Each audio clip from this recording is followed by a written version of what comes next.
아멘. 구원의 확신이라는 주제를 전하는 7번째 시간입니다. 제목은 낙심하지 말라입니다.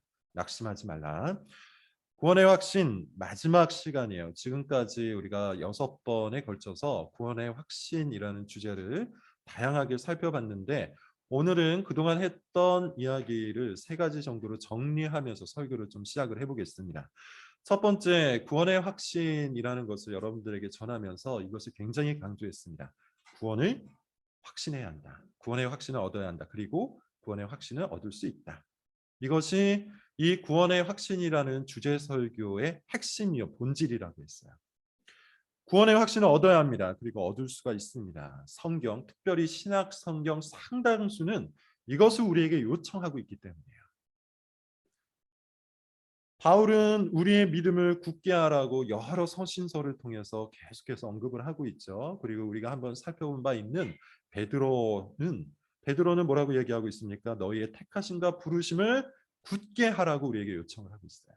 마찬가지로 우리가 살펴봤던 요한 1서 같은 책에서 사도 요한은 뭐라고 얘기합니까? 우리에게 영생이 있다는 사실을 알게 하려 한다. 그렇게 이야기를 하고 있어요.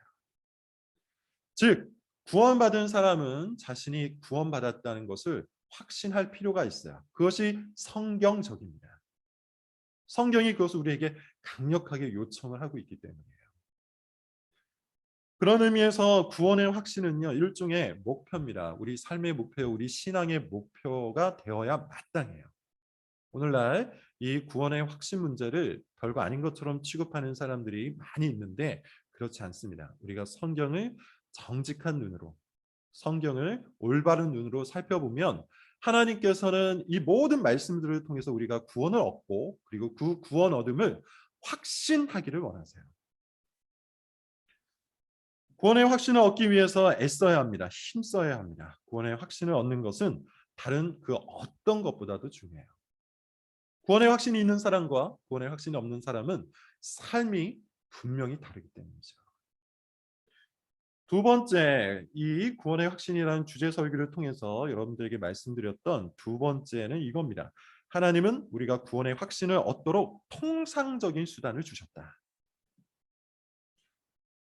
우리가 구원을 확신하는 것은 하나님께서 원하시는 바라고 그랬죠. 하나님이 요청하시는 것이고 동시에 하나님께서 강력하게 원하시는 바예요. 그런 의미에서 하나님께서는 우리가 구원을 확신할 수 있도록 수단을 주셨어요. 그것이 통상적인 수단입니다. 우리는 종종 거짓 확신에 사로잡혀 있습니다. 혹은 미약한 확신을 갖고 있을 때도 있죠. 그러므로 확신을 얻으라는 말은 이 거짓 확신에서 벗어나고 또 미약한 확신을 굳게 하라는 그런 뜻일 거예요. 앞서 얘기한 것처럼 성경은 이와 같은 이야기를 굉장히 많이 합니다. 거짓 확신에 사로잡혀 있다. 이건 뭘 말하는 걸까요? 하나님께서 우리에게 주신 통상적인 수단을 부지런히 활용하기보다는 그냥 자기 감정만 붙들고 있는 경우. 믿음이라는 것을 이와 같이 하나님께서 주신 수단을 통해서 얻어가는 것이 아니라 자기가 가지고 있는 감정적인 확신을 확신으로 붙들고 있을 때 거짓 확신에 빠질 가능성이 높아요. 구원을 확신하기 위해서 하나님께서 우리에게 주신 이 통상적인 수단을 활용하지 않고 아무것도 하지 않은 채 그냥 한 번의 고백, 한 번의 감정, 한 번의 경험을 맹신하는 경우가 우리 가운데도 있다는 것이죠. 그런 경우에는 우리가 붙들고 있는 이 확신이라는 것이 너무나도 쉽게 무너져 버리고 말 겁니다. 그래서 하나님께서는 우리에게 통상적인 수단을 주셨어요. 계속 통상적인 수단에 대해서 말하고 있는데 통상적인 수단이 뭐라고 했죠? 일반적인 수단, 평범한 수단, 누구든지 활용 가능한 수단을 말하는 것이죠. 통상적인 수단의 반대말은 특별한 수단, 비상한 수단이라는 걸 겁니다. 그런 의미에서 이 통상적인 수단은 누구든지 구원의 확신을 얻기 원하는 모든 사람들이 활용할 수 있는 수단. 그것이 바로 곧 은혜의 수단이죠. 이 은혜의 수단의 대표가 여러분 뭡니까? 성경이에요. 하나님의 말씀입니다. 성경은 우리에게 구원의 확신을 심어줘요. 앞서 말한 것처럼 바울도 베드로도 사도 요한도 성도들에게 구원을 확신시켜주기 위해 뭘 썼습니까? 편지를 썼어요. 그리고 그게 신약 성경이 되었어요. 그 편지, 곧 신약 성경은 지금 우리에게도 유효합니다. 우리는 성경을 읽으면서 하나님이 그리스도를 통해 이루신 이 구원이 우리에게 어떻게 적용되었는지 확인할 수 있어요. 그리고 그것이 우리에게 구원의 확신을 더해줘요. 그 구원이 얼마나 견고한 것인지를 또한 신약 성경을 통해서 발견합니다. 그 구원이 절대로 흔들리지 않는 것이라는 것도 우리가 배울 수가 있어요. 그러므로 우리는 이 통상적인 수단, 곧 성경 말씀을 부지런히 읽음으로 성령께서 주시는 이 내적 확신을 얻어가야 되는 것이죠. 세 번째, 우리 구원의 확신을 견고하게 만드는 요소가 또 하나가 있다고 했습니다. 그게 보니까 바로 우리의 행위예요. 소위 말하는 열매입니다. 열매를 보고 나무를 아는 방식이라고 했죠. 우리는 당연히 행위를 통해서 구원을 이루지 못한다는 것을 믿어요. 행위는 우리의 신분을 결정하지 못합니다. 내가 아무리 선한 행동을 한다 할지라도, 내가 아무리 열심을 다해서 교회 생활과 종교 생활을 한다 할지라도 그 나의 행위가 나를 의롭게 만들지 못합니다. 그런 의미에서 내 행위는 내 구원에 아무런 영향을 미치지 못해요. 그러나 구원받은 그 이후에는 이 행위에 의미가 생깁니다. 어떤 의미가 생깁니까? 구원받은 이후 나의 행위는 내 신분을 보여주는 신분증이 돼요. 내가 하는 행동을 보고 내가 어디에 속해 있는지 내가 알 수 있다는 것이죠. 예를 들어 이렇습니다. 겉이 비슷한 한국인, 중국인, 일본인 이렇게 있다고 한번 칩시다. 요즘에는 문화 교류가 활발해지면서 외모가 더 비슷해진 것 같아요. 여성들 같은 경우에는 화장법이 비슷해지고 남성들 같은 경우에는 패션이 비슷해져서 한국인, 중국인, 일본인이 섞여 있으면 누가 한국인이고 누가 중국인인지 사실 헷갈립니다. 그만큼 굉장히 비슷해졌죠. 그렇지만 이들이 행동하기 시작하면 어떨까요? 구분이 쉬워져요. 아무리 외모가 비슷하다 할지라도 이 세 사람들이 말하기 시작하면, 행동하기 시작하면, 무엇인가 먹기 시작하면 우리는 그가 어느 나라에 속한 사람인지를 알아요. 그가 지향하는 것, 그가 좋아하는 것, 그가 만나는 사람을 보면 그가 어떤 국가에 속해 있는지 구분이 된다는 겁니다. 마치 그렇습니다. 그리스도인이나 비그리스도인이나 가만히 보면 비슷해 보여. 그러나 행동하기 시작하면 구분이 됩니다. 말하는 것이 다르죠. 그리스도인과 비그리스도인은 말하는 것이 달라. 목표가 달라. 지향하는 것이 달라. 좋아하는 것이 다릅니다. 그래서 행위는 그리스도인에게 자신의 신분을 드러내는 하나의 신분증이 되는 것이죠. 그리고 그걸 보고 자기의 행위의 열매를 보고 우리는 우리 구원을 더욱더 확신해 갈 수 있는 거예요. 오늘은 구원의 확신이라는 주제 설교를 마무리하면서 마지막 본문을 통해서 마지막 권면을 하겠습니다. 이미 제목이 모든 것을 이야기하고 있죠. 낙심하지 말라. 낙심하지 말라. 왜 그럴까요? 왜 구원의 확신이라는 주제를 전하면서 마지막 주제로 마지막 제목으로 낙심하지 말라라는 권면을 하고 있을까요? 몇 가지 이유가 있습니다. 첫째, 모든 것이 그렇듯이 궁극적으로 우리에게 선물을 주시는 분이 하나님이시기 때문이에요. 이게 무슨 말일까요? 여러분 한번 잘 들어보십시오. 우리는 마땅히 하나님이 주신 말씀과 음에 열심히 따라야 하지만 그럼에도 불구하고 그것을 주시는 분은 하나님의 뜻과 하나님의 계획을 따를 뿐이에요. 무슨 말입니까? 우리에게 주신 통상적인 수단이 있지만 통상적인 수단을 활용한다고 해서 자동적으로 기계적으로 공식적으로 우리가 원하는 대로 원하는 만큼 원하는 기간에 우리가 원하는 것을 얻을 수는 없다는 것이죠. 모든 것은 하나님의 뜻과 하나님의 계획을 따를 뿐이에요. 그것이 우리를 낙심케 할 때가 있다는 것이죠. 여러분 기도도 비슷하지 않습니까? 우리가 기도를 하면 하나님께서 응답하신다고 말씀하셨기에 믿고 하지만 문제는 어디에 있죠? 우리가 원하는 대로, 우리가 원하는 만큼, 우리가 원하는 시간에 그것이 주어지지 않는다는 것이죠. 그래서 기도하면서 낙심하는 사람들이 얼마나 많습니까? 구원의 확신을 얻는 것도 비슷합니다. 하나님께서는 분명 통상적인 수단을 활용을 하면 우리가 확신을 더해갈 수 있다고 이야기해요. 그럼에도 불구하고 그 확신을 주시는 주체는 하나님이시기에 하나님은 자신의 뜻과 계획을 따르세요. 그래서 우리가 원할 때 우리가 원하는 만큼 우리가 원하는 대로 구원의 확신이 찾아오지 않을 수 있습니다. 그게 우리를 낙심케 할 때가 있죠. 그러므로 여러분들에게 권면하는 것은 이겁니다.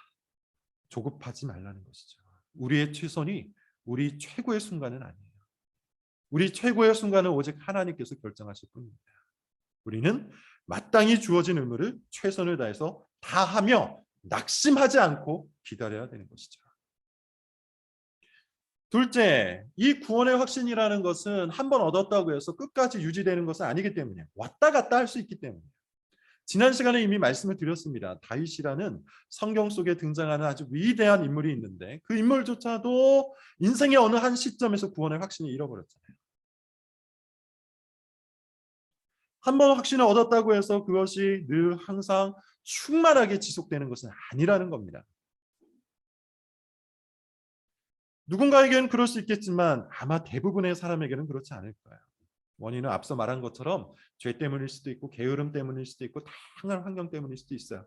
그래서 우리는 구원의 확신을 얻어가는 일에 있어서 종종 낙심합니다.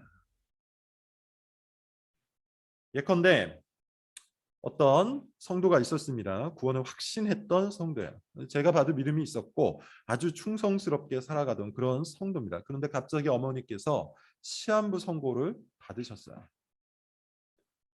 믿음을 갖고 고쳐달라고 열심히 기도를 했습니다. 기도원에 가서 기도하고 정말 누가 봐도 부지런히 정말 최선을 다해서 아주 열심히 기도를 했어요. 그러나 안타깝게도 어머니가 돌아가셨습니다. 그때 이후로 이 성도가 아주 심각한 침체에 빠져들었어요. 하나님에 대한 의심에 사로잡힌 것이죠. 어떻습니까, 여러분? 그럴 수 있지 않겠습니까? 충분히 그럴 수 있어요. 우리가 원치 않는 어떤 일이 벌어질 때, 내가 정말 싫어하는 어떤 일이 벌어질 때, 내가 통제할 수 없는 어떤 사건이 일어났을 때 그 고난과 그 상실과 그 슬픔이 우리 마음속에 밀려 들어올 때 우리는 침체에 빠지고 낙심에 빠질 수 있습니다. 분명히 그럴 수 있어요. 우리의 믿음은 그런 다양한 원인과 환경으로 인해서 크게 흔들릴 수 있어요. 그러나 그것이 우리가 구원을 잃어버렸다는 증거는 아닙니다. 정말 구원받은 사람은 반드시 믿음을 다시 회복해요. 성령께서 그렇게 도와주세요. 오히려 하나님은 이런 순간을 사용하셔서 그의 믿음을 더욱 굳게 하시기도 해요. 그러므로 하나님은 계속해서 우리에게 낙심하지 말라고 하시는 것이죠. 어떤 상황이 오더라도 낙심하지 말고 생명의 주, 사랑의 아버지요, 또 평안한 위로와 평강의 주님이신 하나님을 믿으라고 우리에게 요청하시는 겁니다. 낙심하지 말라는 권면은 우리에게 낙심할 거리가 있다는 것을 뜻하고 동시에 우리에게 그 낙심을 이겨낼 힘이 있다는 것을 뜻해요. 그러므로 여러분 낙심하지 마십시오. 오늘 본문을 한번 보십시오. 오늘 본문은 지금 제가 방금 설명드렸던 그 이야기를 아주 생동감 넘치는 에피소드를 갖고 우리에게 소개를 하고 있어요. 구원의 길에서 낙심할 수 있다는 것을 보여준다는 것이죠. 동시에 우리가 낙심한 그 순간에 무엇을 의지해야 하는지 가르치기도 합니다. 본문 사건은 어느 때입니까? 예수님께서 오병이어 기적을 일으키신 직후예요. 사람들이 열광을 해요. 그래서 예수님을 찾아오고 요한복음 6장을 보면 이 예수님을 왕으로 세우려고 난리를 부립니다. 예수님은 사람들의 열광과 사람들의 인기에 취하지 않고 몸을 빼세요. 그리고 홀로 한적한 곳을 택하여 기도하러 가십니다. 제자들은 먼저 건너편으로 가도록 배에 태워서 보내시죠. 근데 문제는 어디에서 일어납니까? 바다 한복판에 있었던 제자들 가운데 일어나요. 급작스러운 상황이 생깁니다. 뭡니까? 풍랑이 일어났습니다. 바람이 일어났어요. 어부들이 많았지만 통제할 수 없을 만큼 커다란 풍랑이었던 것 같아요. 죽음이 다가왔어요. 제자들이 낙심에 빠집니다. 오병이어 기적을 체험하고 수많은 사람들의 인기와 열광을 맛보았던 그들이지만 이 죽음 앞에서 깊은 낙심과 침체에 빠져듭니다. 그때 예수님이 걸어오시죠. 처음엔 놀랐어요. 유령인 줄 알았던 겁니다. 그렇지만 곧 어떻게 됩니까? 예수님께서 즉시 자신이라는 것을 알리시고 두려워하지 말라 이렇게 얘기하시죠. 가장 먼저 이 믿음의 반응을 보인 사람은 베드로예요. 그는 예수님께서 정말 주님이시거든 자신도 바다 위를 걷도록 해달라고 요청을 하죠. 예수님이 허락하자 베드로가 정말 바다 위를 걷니다. 그런데 크게 파도가 한번 일렁이자 어떻게 됩니까? 두려움에 빠져서 물속으로 들어가 버립니다. 베드로가 순식간에 믿음을 잃어버린 거죠. 그리고 이렇게 소리를 질러요. 주여 나를 구원하소서. 예수님께서 그 베드로를 붙잡으신 후에 뭐라고 얘기합니까? 믿음이 작은 자여 왜 의심하였느냐라고 이야기하며 배 타십니다. 그리고 바람이 잔잔해져요. 굉장히 유명한 에피소드죠. 여러분 다 아시는 그런 이야기입니다. 자, 오늘 본문에는 우리 주제와 맞춰서 볼 때 몇 가지 포인트가 있어요. 첫 번째 포인트는 이겁니다. 제자들이 낙심해 있다는 것이죠. 이 중요한 포인트예요. 앞서 얘기한 것처럼 제자들이 처음부터 낙심해 있었던 건 아니에요. 계속해서 낙심해 있었던 상태는 아니에요. 오히려 그들은 오병이어라는 말도 안 되는 기적을 맛본 상태이기 때문에 흥분해 있었어요. 충만해 있었어요. 기분이 굉장히 좋은 상태였습니다. 그리고 신앙적으로 자신감이 가득했겠죠. 그런데 그들이 낙심해요. 왜 낙심했다고 했죠? 바람 때문입니다. 큰 풍랑 때문이에요. 바람이 그들을 타고 있었던 배를 흔들었고 배가 흔들리자 그들의 믿음도 같이 흔들렸어요.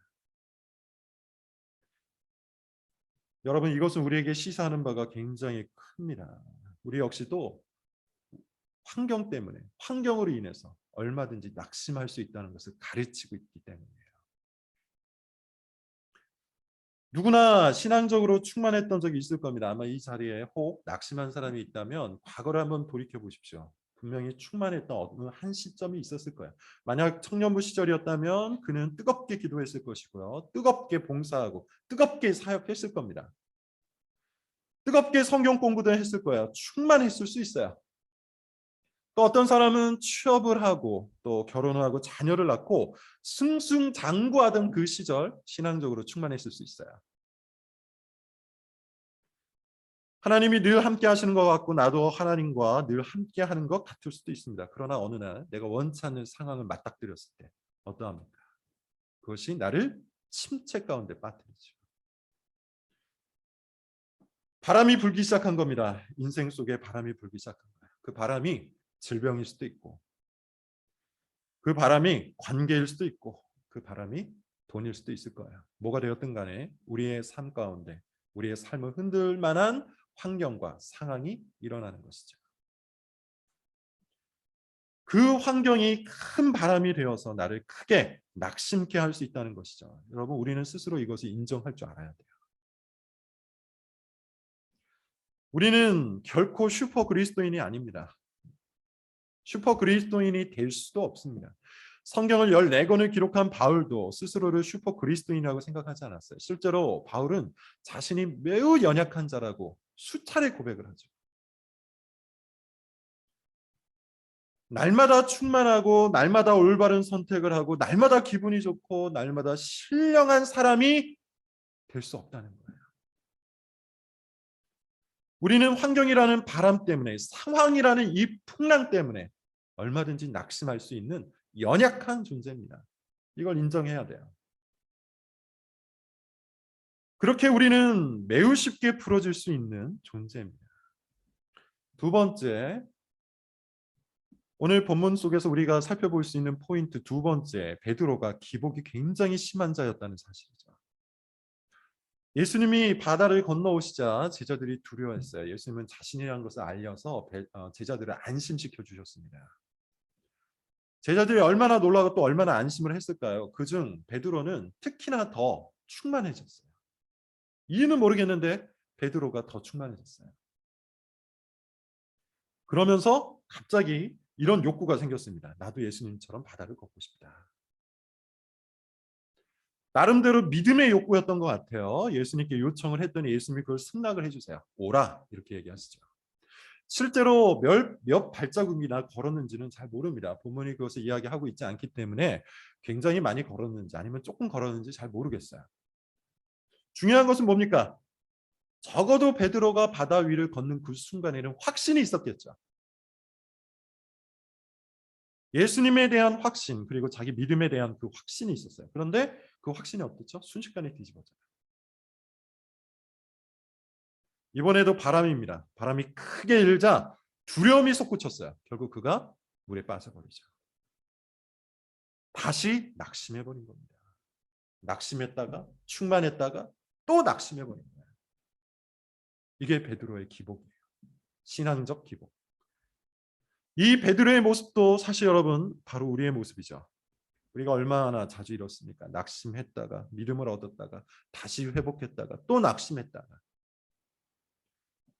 심지어 자기 구원을 확신하고 믿음으로 삽니다. 누가 봐도 신앙의 삶을 살아요. 어쩌면 낙심한 사람에게 조언을 해줄 수도 있어요. 나도 낙심한 적이 있는데 이러저러 해서 회복했다. 이렇게 조언할 만큼 신앙이 충만했던 누군가가 있을 수 있어요. 그러나 그도 한 번 바람이 일렁이면 다시 낙심 가운데 빠질 수 있다는 것이죠. 그렇게 충만했지만 작은 계기 하나만으로도 우리의 믿음이 무너질 수 있다는 것. 실제로 우리가 그런 거 얼마나 많이 겪습니까? 큰 바람도 아닙니다. 별것도 아닌 파도에 내가 원했던 것 하나가 제대로 풀리지 않을 때 즉시 물속에 빠져들 때 얼마나 많습니까? 승진해서 미끄러졌을 때, 배우자와 심하게 다투었을 때, 자녀가 뜻대로 되지 않았을 때, 직장 상사에게 인정받지 못했을 때 등등 인생의 아주 작은 파도만으로도 우리의 믿음이 산산조각이 날 때가 너무나도 많죠. 그게 우리 믿음의 실력이요, 우리 신앙의 기복이에요. 우리는 우리가 그런 존재라는 것을 인정할 줄 알아야 돼요. 기복이 심한 존재라는 것을 받아들여요. 대부분의 사람들은 스스로에 대한 과대망상에 빠져 있는 경우가 많죠. 이것은 죄인의 특징이에요. 죄인은 하나님과 같이 되고자 하는 사람이에요. 다시 이야기하면 하나님처럼 될 수 있다고 착각하는 사람이 바로 죄인이에요. 하나님처럼 될 수 있다는 그 생각이 무의식 속에 세팅되어 있습니다.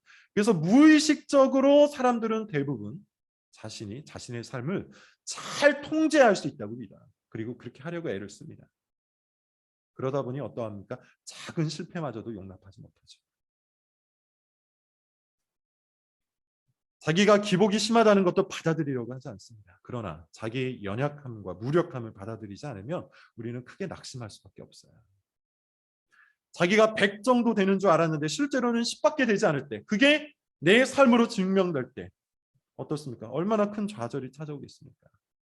우리는 스스로에 대한 과대 망상을 버리고 자기가 기복에 시달린다는 사실을 인정할 줄 알아야 돼요.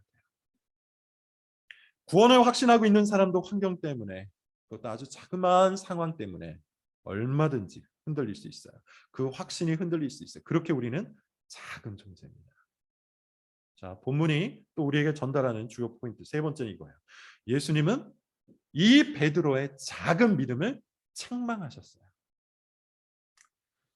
자, 바람을 보고 무서워서 바다에 빠져든 베드로를 보고 예수님께서 이렇게 말씀하시죠. 믿음이 작은 자여 왜 의심하였느냐? 예수님의 이 말씀은 결코 따뜻한 격려가 아닙니다. 꾸중이에요. 책망이에요. 예수님은 베드로의 믿음이 작다고 지금 책망하고 계세요. 여기서 우리가 받아야 할 교훈이 하나 있어요. 작은 믿음은 책망의 대상이라는 겁니다. 여러분, 앞서 말한 것처럼 우리는 연약한 자입니다. 그래서 쉽게 낙심해요. 어느 순간 충만했다가도 아주 작은 일로 넘어지고 낙심하고 실족합니다. 우리는 그런 존재예요. 그렇게 낙심하기를 쉽게 하는 기복이 심한 자입니다. 그리고 그럴 수 있다고 했어요. 그러나 그럴 수 있다는 이야기지 그것이 우리가 지향해야 할 그리스도의 모습은 아닌 겁니다. 여러분, 이 두 가지를 잘 기억하세요. 그럴 수 있다는 것이 그것이 곧 우리가 지향해야 할 모습은 아니라는 것이죠. 정상적인 모습은 아니라는 겁니다. 우리가 지향하고 우리가 나가야 할 모습은 작은 믿음이 아니에요. 굳센 믿음이에요. 작은 믿음에 안주하거나 작은 믿음도 그럴 수 있다라고 생각하고 거기에 머물러 버리는 것이 아니라 예수님께서는 우리가 굳센 믿음을 얻기를 원하세요. 그래서 책망을 하시는 거죠. 믿음이 작은 자라 왜 의심하느냐. 기복이 심한 자신의 모습을 언제까지나 그럴 수 있다고 안위해서는 안 됩니다. 그건 작은 믿음이에요. 작은 믿음은 확신을 쉽게 잃어버립니다. 그래서 항상 삶이 흔들립니다. 그래서 항상 염려가 가득합니다. 그래서 항상 공포, 근심에 사로잡혀 살죠. 작은 믿음은 우리를 확신의 존재가 아니라 걱정의 존재로 만들어버려요. 그러므로 우리가 구원의 확신을 향하여 가려면 이 작은 믿음의 문제를 해결해야 돼요. 다시 말하면 지금 우리의 이 작은 믿음, 지금 우리의 이 기복 있는 믿음을 키워가야 한다는 것이죠.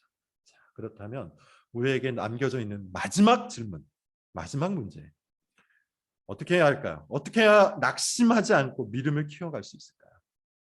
어떻게 하면 낙심의 존재에서, 걱정의 존재에서, 침체의 존재에서 확신의 존재로 성장해 갈 수 있을까요? 오늘 본문이 소개하는 방법은 딱 한 가지죠. 예수 그리스도를 바라보는 겁니다.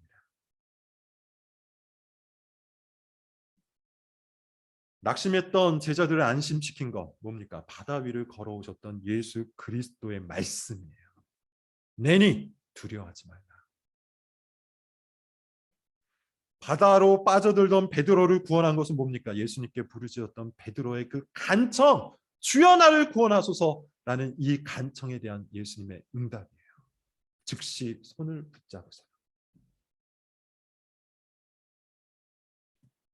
예수 그리스도는 우리 확신의 근거입니다. 여러분 성경 세 구절만 찾아보겠습니다. 로마서 5장 8절입니다.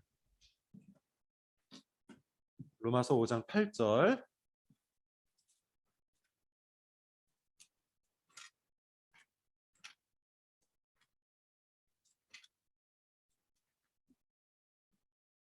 찾았으면 우리 같이 한번 읽어보도록 하겠습니다. 시작.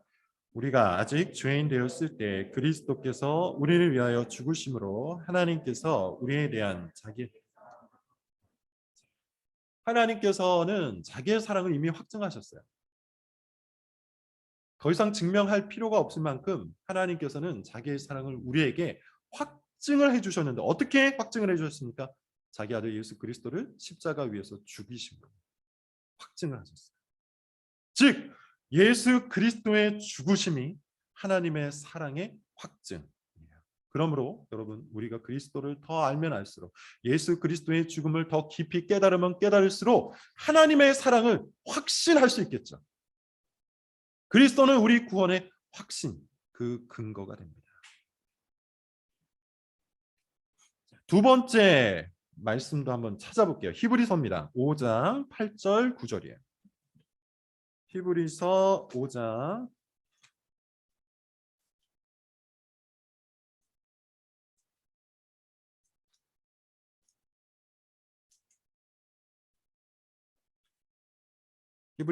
8절과 9절 같이 한번 찾았으면 읽어보도록 하겠습니다. 시작.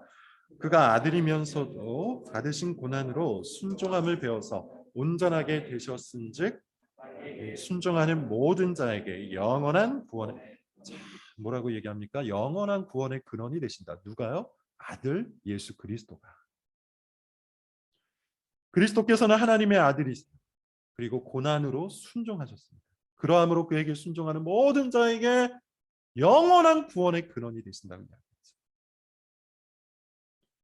이 말씀은 우리에게 무엇을 이야기합니까? 그리스도를 더 깊이 알면 알수록 예수 그리스도 가운데 더 우리가 깊이 들어가면 갈수록 그리스도께서 행하신 그 모든 사역을 우리가 더 풍성히 알면 알수록 우리 구원을 확신할 수 있다는 것을 알려주고 있죠. 마지막으로 하나만 더 찾아보겠습니다. 베드로 후서 3장 17절 18절입니다. 베드로 후서 3장 17절 18절 찾았으면 저랑 같이 한번 읽어볼게요. 시작. 그러므로 사랑하는 자들아 너희가 이것을 미리 알았은즉 무법한 자들의 미혹에 이끌려 너희가 굳센 데서 떨어질까 삼가라. 오직 우리 주 곧 구주 예수 그리스도의 은혜와 그를 아는 지식에서 자라가라. 영광이 이제와 영원한 날까지. 미혹한 자들의 미혹, 무법한 자들의 미혹에 이끌려 어디서 떨어질까 삼가라고 합니까? 굳센 데서 떨어질까 삼가라. 무슨 말입니까? 확신에서 멀어질 것을 주의하라는 겁니다. 대신에 어떻게 하라고 합니까? 우리 주 곧 예수 그리스도의 은혜와 그를 아는 지식에서 자라가라. 그를 아는 지식에서 자라가라.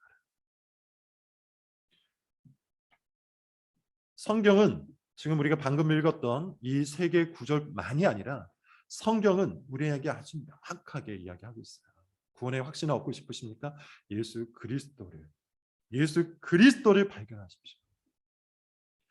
염려에서 벗어나고 싶으십니까? 그리스도께 구원을 요청하세요. 주여 나를 구원하소서라고 외쳤던 베드로와 같이 소리를 높여 그리스도를 요청해 보세요. 두려움을 이겨내고 싶으십니까? 그리스도를 배우십시오. 그리스도가 나의 근거가 되신다는 것, 그리스도가 나의 의가 되신다는 것, 그리스도가 나의 생명이 되신다는 것을 배워가보세요.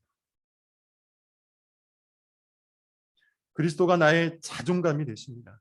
그리스도는 나의 모든 것이 되십니다. 그러므로 여러분 그리스도를 붙드세요. 그리스도를 붙들면 확신을 얻습니다. 반면 우리의 시선을 그리스도에게서 돌리면 어떻게 될까요? 확신에서 멀어지는 거예요. 확신에서 떨어져 버리는 겁니다. 그 즉시 파도를 만나게 되는 겁니다. 파도는 우리를 믿음에서 멀어지게 하죠.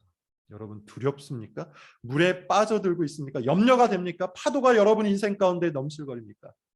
그럴수록 더욱 예수 그리스도께 나아가 구원을 요청하세요.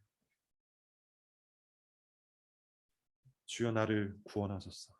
그리스도에게 온 힘을 다해서 구원을 요청하는 자, 그리스도께서 손을 붙잡아 주십니다. 그리스도에게 붙어 있으시기를 바랍니다. 온 힘을 다해 그 일을 하십시오. 그리스도가 우리 인생의 닻이 되게 하십시오. 그리스도가 우리 인생의 글씨가 되도록 여러분 열심히 여러분 인생 가운데 그리스도를 새겨 넣으시기를 바랍니다. 기도하겠습니다.